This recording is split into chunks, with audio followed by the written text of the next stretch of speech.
রংপুরকে বলা হতো লাঙলের দুর্গ।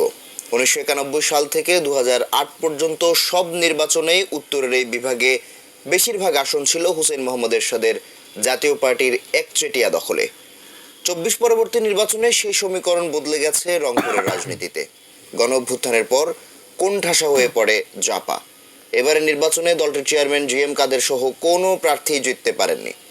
হাতছাড়া হলো লাঙলের দুর্গ। রংপুর থেকে মনিরুজ্জামানের তোলা ছবি ও শাহরিয়ার মিমের তথ্যে ডেস্ক রিপোর্ট।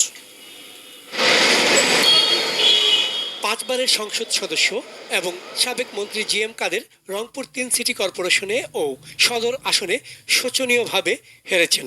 প্রায় 40 বছরের দুর্গ হারিয়েছেন জামায়াতের প্রার্থীর কাছে লক্ষাধিক ভোটে হেরে।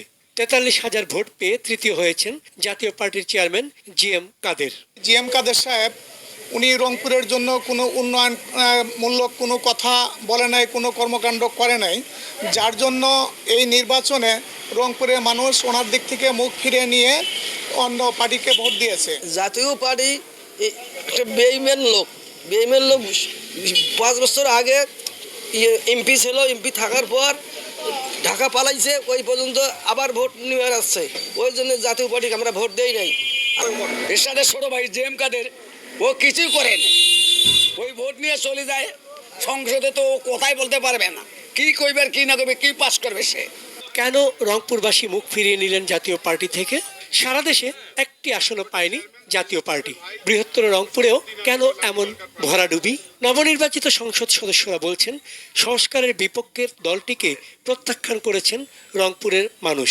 তারা এখানে আমাদের সংসদ হিসেবে কোনো দায়িত্ব পালন করেন নাই, বৈষম্য দূরীকরণের কোনো ভূমিকা রাখেন নাই, আমাদের উন্নয়নের কোনো সহায়ক কোনো কাজ করেন নাই। 12ই ফেব্রুয়ারি রংপুরের জনগণ জাতীয় পার্টিকে প্রত্যাখ্যান করেছে, এই স্বৈরাচারের দোসরদেরকে প্রত্যাখ্যান করেছে।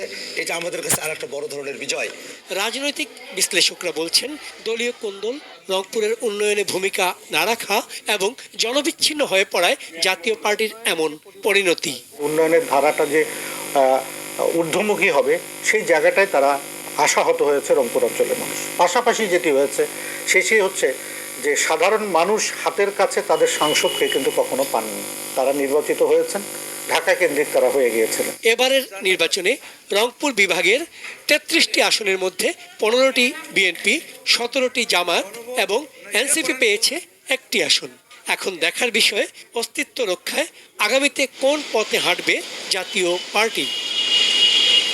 চন্দন পাল, ডেস্ক রিপোর্ট, এটিএন নিউজ।